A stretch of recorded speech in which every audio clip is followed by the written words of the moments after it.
जय जगन्नाथ सांग माने आज टॉपिक हूँ मोटर थर्माल ओवरलोड प्रोटेक्शन। ठीक अच्छे आमर ये सुना कौन चलती मोटर प्रोटेक्शन सीरीज। ठीक अच्छे यार पूर्व वीडियो सब कौन आसी overload protection short circuit maximum start time protection.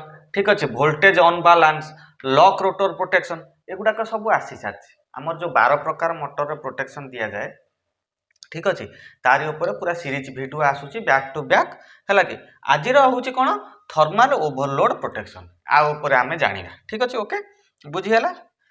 तो थर्माल ओवरलोड प्रोटेक्शन कहले तुम कौन बुझुच। ठीक अच्छे तो आधर गोटाए जिनिस बुझा मिलूँ कि मोटर हिटिंग उपर ही प्रोटेक्शन दि जाए। ठीक अच्छे मोटर ओभर हिटिंग हेले मोटर जली।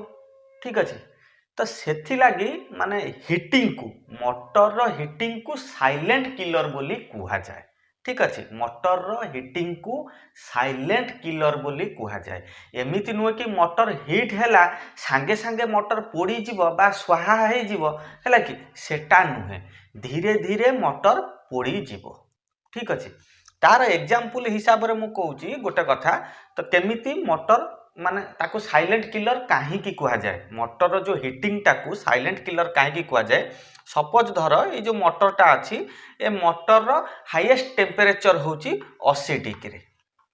ठीक अच्छे 80 डिग्री जदि मोटर धर रनिंग होची कौन सी कारण ओवरलोड हो गला किंबा तार बेरिंग प्रोब्लेम हो गला किंबा शार्ट प्रोब्लेम हो गला तो कौन सी कारण जदि ये जो 80 डिग्री तुम देखुच तार जो हाईएस्ट टेम्परेचर 80 डिग्री ये 80 डिग्री रु 10% बढ़ीगला केते ना 10% मात्र तामाने ये 80 डिग्री 10% केते 8 डिग्री माने 88 डिग्री पड़ेला। ठीक अच्छे 88 डिग्री पड़ेला ये जो 10% बढ़िला तामाने मोटर लाइफ होची 50% डिक्रीज हो गला। बुझी पाइल 50% डिक्रीज हो गला माने मोटर जो लाइफटा 100% अच्छी सेटा 50% कमी जीवो जदि 10% हिटिंग बढ़ी जीवो। बुझीगला 50% लाइफटा कमी जीवो माने तार जो इन्सुलेशन अच्छी सी 50% वीक हो जीवो। बुझीगला कहीं मोटर बा ट्रांसफॉर्मर हो किंबा मोटर हो ओभर हिटिंग को साइलेंट किलर बोली कुहा जाए बा हिट को तार साइलेंट किलर बोली कुहा जाए।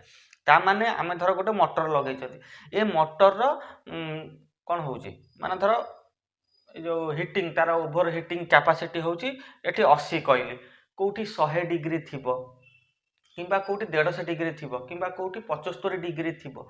ठीक अच्छे जदि तार 10% बढ़ीगला सपोज 100 अच्छे 100 डिग्री अच्छे तार 10% हूँ 10 डिग्री मोटर चालू चालू 110 पहुँची गला हिटिंग ता माने 110% जदि बढ़िला मोटर 50% हैला कि डिक्रीज हो जीवो तार परफॉर्मेंस 50% डिक्रीज हो जीवो बा मोटर लाइफ 50% कमी जीवो। आमे 100% रे रखी मोटर लाइफ को किंतु सी 50% कमी जीवो जहा फल कि कौन हम ना टिके भी ओवरलोड पड़े मोटर जली जीवो बा आउ टिके भी अधिक गरम हेले जो आमर जो आर जो टेम्परेचर सहीबार क्षमता जो 100 डिग्री थिला से 100 डिग्री भी सुधा पहुँची पारिबो नाही ता पूर्वरु मोटर जली जीवो बा मोटर बेसी दिन जीवनी है कहीं ना तार इन्सुलेशन लेवलटा 50% कमी जाए।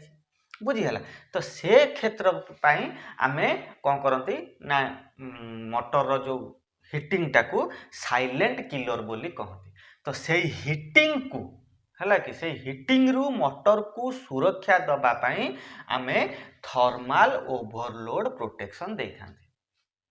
बुझीगला थर्माल ओवरलोड प्रोटेक्शन कहीं दि जाए मोटर बा ट्रांसफॉर्मर। ठीक अच्छे कारण मोटर जो हिटिंग लाइफ है कि मोटर जो हिटिंग लाइफ रु जदि 10% ऊपर को बढ़ीगला ताहले मोटर लाइफ 50% डिक्रीज हो 50% कमी जीवो तो से मोटर लाइफ को बचेवाई आ मोटर को हिटिंग रु बचेवाई आमे थर्माल ओवरलोड प्रोटेक्शन दे था। ओके बुझीगला थर्माल ओवरलोड प्रोटेक्शन कहीं दे था ହେଲା। ତ ତମେ ମାନେ ଯୋଉଠି ବି କାମ କରୁଛ ବା ଆଗକୁ କାମ କରିବ, ତ ତମେ ସାଧାରଣତଃ LT ଆଉ HT ମଟର ତମେ ଦେଖିବାକୁ ପାଇବ। ଠିକ ଅଛି। ତ LT ଆଉ HT ମଟର ଆମେ ସାଧାରଣତଃ LT ମଟର ତମେ ଖୁବ କମ ଦେଖିବାକୁ ପାଇବ 630 ଭୋଲ୍ଟ, ନହେଲେ 415 ଭୋଲ୍ଟ ତମେ କଣ ଦେଖିବାକୁ ପାଇବ ମଟର ସବୁ। ଓକେ।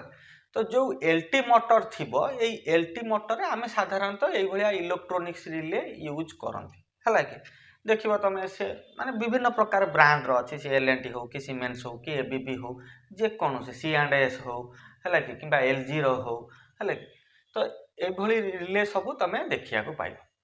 ତ ଏ କ୍ଷେତ୍ରରେ ଛୋଟ ଛୋଟ ମଟର କ୍ଷେତ୍ରରେ ଯେମିତିକି 70 କିଲୋୱାଟ୍ ହେଲା କି 80 କିଲୋୱାଟ୍ ହେଲା, 100 କିଲୋୱାଟ୍ ପର୍ଯ୍ୟନ୍ତ ଆମେ ସାଧାରଣତଃ 415 ଭୋଲ୍ଟରେ ଚଲାନ୍ତି। ହଁ, ବେଳେବେଳେ ତମେ ଦେଖିବାକୁ ପାଇବ 130 କିଲୋୱାଟ୍ର ବି 415 ଭୋଲ୍ଟରେ ଚାଲୁଛି, ହେଲା କି କିନ୍ତୁ ଆମେ ଲୋ ଭୋଲ୍ଟେଜ୍ ମଟରରେ ଥର୍ମାଲ ଓଭରଲୋଡ୍ ପ୍ରୋଟେକ୍ସନ୍ ଦେଇନଥାନ୍ତି। କ୍ୱଚିତ୍ କେମିତି ଯଦି କେଉଁଠି ବଡ଼ ମଟର ରହିଗଲା, ଯଦି କିଏ ଦେଇଦେଲା ତ ନାହିଁ, ନହେଲେ ଆମେ ସାଧାରଣତଃ ହେଲା କି ଏଇ ଇଲେକ୍ଟ୍ରୋନିକ୍ସ ଆମେ ଥର୍ମାଲ ଇଲେକ୍ଟ୍ରୋନିକ୍ସ ରିଲେ ୟୁଜ୍ କରିଥାନ୍ତି। ଏଥିରେ ଆମେ ଏଇ ଯେଉଁ ରିଲେ କ'ଣ ହେଉଛି ନା ମାଇକ୍ରୋ ପ୍ରୋସେସର ବେସ୍ ରିଲେ ନୁହେଁ, ତ ସେ କ୍ଷେତ୍ରରେ ଆମେ ଥର୍ମାଲ ଓଭରଲୋଡ୍ ପ୍ରୋଟେକ୍ସନ୍ ଦେଇନଥାନ୍ତି। କିନ୍ତୁ ଯେତେବେଳେ ଆମେ HT ମଟର ବ୍ୟବହାର କରନ୍ତି, 100 କିଲୋୱାଟ୍ରୁ ଉପରକୁ ମଟର ବ୍ୟବହାର କରନ୍ତି, ତ ସେ କ୍ଷେତ୍ରରେ ଆମେ କ'ଣ କରନ୍ତି, ଭୋଲ୍ଟେଜ୍ କେତେ ୟୁଜ୍ କରନ୍ତି 3.3 kV, ଠିକ୍ ଅଛି, କିମ୍ବା 6.6 kV, ହେଲା କି 11 kV, ଠିକ୍ ଅଛି। ତ ଏଭଳିଆ ସବୁ ଆମେ ଭୋଲ୍ଟେଜ୍ ୟୁଜ୍ କରିଥାନ୍ତି। ତ ସେ କ୍ଷେତ୍ରରେ ଯେଉଁ ମଟର ଏଗୁଡ଼ାକ ସବୁ ୟୁଜ୍ ହେଲା କି ସେଠି ଆମକୁ ଥର୍ମାଲ ପ୍ରୋଟେକ୍ସନ୍ ଦେବାକୁ ପଡ଼ିବ। ତ ସେ କ୍ଷେତ୍ରରେ ଆମର କ'ଣ ନା ମାଇକ୍ରୋ ବେସ୍ ପ୍ରୋସେସର ନ୍ୟୁମେରିକାଲ ରିଲେ ଆମେ ୟୁଜ୍ କରିଥାନ୍ତି। ସେ ସିମେନ୍ସ ହଉ କିମ୍ବା ABB ହଉ, ଠିକ୍ ଅଛି, କିମ୍ବା ଆଲଷ୍ଟ୍ରମର ହଉ, ଯାହା ବି ହେଇଥାଉ ଆମେ ନ୍ୟୁମେରିକାଲ ରିଲେ ୟୁଜ୍ କରିଥାନ୍ତି। ଠିକ୍ ଅଛି। ତ ଏ ରିଲେରେ କ'ଣ ହେଇଥାଏ ନା ମାଇକ୍ରୋ ପ୍ରୋସେସର ବେସ୍ ରିଲେ ହେଇଥାଏ। ତ ସେଥିଲାଗି ଏଠି ଆମେ ଥର୍ମାଲ ଓଭରଲୋଡ୍ ପ୍ରୋଟେକ୍ସନ୍ ଦେଇଥାନ୍ତି। ଠିକ୍ ଅଛି। ତ ଏବେ ଆମେ ଜାଣିବା ଏ ରିଲେ ଥର୍ମାଲ ଓଭରଲୋଡ୍ ପ୍ରୋଟେକ୍ସନ୍ କେମିତି ଦେଇଥାଏ ବା ପ୍ରୋଟେକ୍ସନ୍ ଦେଇଥାଏ। ଠିକ୍ ଅଛି। ତ ଏଠି ଯେଉଁ ତମେ ଦେଖୁଛ ଇଏ ହେଉଛି ମଟର, ଠିକ୍ ଅଛି। ମଟରକୁ 3ଟା ସପ୍ଲାଏ ଯାଇଛି, 3ଟା ସପ୍ଲାଏରୁ ସିଟିରୁ ଇଏ ନେଇଛି କ'ଣ ତାର ଡାଟା ନେଇଛି ସିଟିରୁ। ଆମେ ସାଧାରଣତଃ ସିଟିରୁ କ'ଣ ନେଇଥାନ୍ତି ନା ଆମ୍ପିୟର ଚେକ୍ କରିବା ପାଇଁ ସିଟି ଲଗାଇଥାନ୍ତି। ତ ଏଇ ସିଟିରୁ ସିଏ ଆମ୍ପିୟର ନେଇଛି। ତ ଏଠି ଗୋଟେ ଯଦି ଇଏ ସିଟିରୁ ଆମ୍ପିୟର ନେଲା, ତାହେଲେ ଏ ଯେଉଁ ନ୍ୟୁମେରିକାଲ ରିଲେ କେମିତି ଡିଟେକ୍ଟ କରିବ କି ୟାର 80% ହେଇଗଲାଣି କି 70% ହେଇଗଲାଣି ହିଟିଂ ବୋଲି। ଠିକ୍ ଅଛି। ତ ଏଠି ଗୋଟେ ସଫ୍ଟୱେୟାର ୟୁଜ୍ କରାଯାଏ, ଆର ମେମୋରି ଅଛି, ହେଲା କି ଇଏ ଗୋଟେ ସଫ୍ଟୱେୟାର ବା ଆଲଗୋରିଦମରେ ହେଲା କି ଚାଲେ, ହେଲା କି କାଲକୁଲେଟ୍ କରେଣ୍ଟ ଥର୍ମାଲ ଷ୍ଟେଟ୍, ହେଲା କି ତ ସିଏ କ'ଣ କରେ ନା ମଟର କରେଣ୍ଟକୁ ନିଏ ଆଉ ୟୁଜ୍ ଥର୍ମାଲ କ୍ୟାପାସିଟିକୁ ହେଲା କି ବ୍ୟବହାର କରିକି ହେଲା କି କରେଣ୍ଟ ଥର୍ମାଲ କ୍ୟାପାସିଟି ବନାଏ, ଯାହା ଫଳରେ କି ତା ଦେହରେ ଥାଏ TC ହେଉଛି 90%, ତାପରେ TC ହେଉଛି 100%। 90% ହେଲେ ସିଏ କ'ଣ କରିବ ଓଭରଲୋଡ୍ରେ ଆଲାରାମ ଦେବ, 100% ହେଲେ ହେଲା କି ସେ କ'ଣ କରିବ ନା ମଟରକୁ ଟ୍ରିପ୍ କରିଦେବ। ଠିକ୍ ଅଛି। ଓକେ। ତ ଏଇ ସେକ୍ସନଟା ହେଉଛି ମେନ୍ ସେକ୍ସନ। ଆମେ ତ ଏଠି ସେଟିଂ କରିଦେଲେ ଯଦି କ'ଣ ହିଟ୍ 90%ରେ TC, ଠିକ୍ ଅଛି, 90%ରେ ପହଞ୍ଚିଲା, ତାହେଲେ ସିଏ ଆଲାରାମ ଦେବ କି ମଟର 90% ହିଟିଂ ହେଇଗଲାଣି। କାହିଁକି ନା ଯଦି 110% ହିଟିଂ ହେଇଯିବ ତାହେଲେ ମଟର ଲାଇଫ୍ 50% କମିଯିବ। ତ ସେଥିଲାଗି ଆମେ କ'ଣ କଲେ ନା 90%ରେ ରଖିଲେ ଆଲାରାମ 100% ପହଞ୍ଚିଲେ ଟ୍ରିପ୍ ମାରିବ, 110କୁ ଯିବାକୁ ଦେବ ନାହିଁ, ବା 100ରୁ ଆଉ ଆଗକୁ 100%ରୁ ଆଉ ଆଗକୁ ଯିବାକୁ ଦେବ ନାହିଁ। ତ ସେଥିଲାଗି ଆମେ 90%ରେ ରଖିଲେ ଆଲାରାମ ଆଉ 100%ରେ ରଖିଲେ ଟ୍ରିପ୍। ଠିକ୍ ଅଛି। କିନ୍ତୁ ଏଠି ଇଏ କାଲକୁଲେଟ୍ କେମିତି କରିବ, TC କାଲକୁଲେଟ୍ କେମିତି କରିବ? ଠିକ୍ ଅଛି। ଆ ଦେହରେ ଆଲଗୋରିଦମରେ କ'ଣ କାମ କରେ ହେଲା କି ସାଧାରଣତଃ TC ହେଉଛି ମଟର କରେଣ୍ଟରେ, ଠିକ୍ ଅଛି, TC ହେଉଛି ମଟର କରେଣ୍ଟ। ଏ ଯେଉଁ କରେଣ୍ଟ ଆଉ ତମର ରହିଲା କ'ଣ ନା କୁଲିଂ, है कि करेन्ट आउ कूलिंग को से डिसाइड करके केते हिटिंग अच्छी से ସେଇଟା को कौन कर कैलकुलेट करके तार सुरक्षा दब करेन्ट आउ कूलिंग कौन सपोज ये जो आमर मोटर जो करेन्ट कैपेसिटी अच्छे है कि मोटर करेन्ट कैपेसिटी अच्छे तो से करेन्ट कैपेसिटी हूँ साधारणतः कौन ना सपोज मु हिसाब कली 80 एम्पियर ठीक अच्छे 80 एम्पियर करेन्ट कैपेसिटी कली ठीक अच्छे तो ये जो 80 एम्पियर है माने ताधरे सेटिंग जिते आम करती तो सेठी दिखाई कौन ना मोटर जिते 0% एम्पियर फ्लो हम ताहले रिले कैलकुलेटर कौन कौन ना 0 डिग्री सेल्सियस मोटर अच्छे मोटर जिते नो लोड कंडीशन रे थिबो बा रन करू नथुबो तो से क्षेत्र रे कौन करिवो ना रिले कैलकुलेट करिवो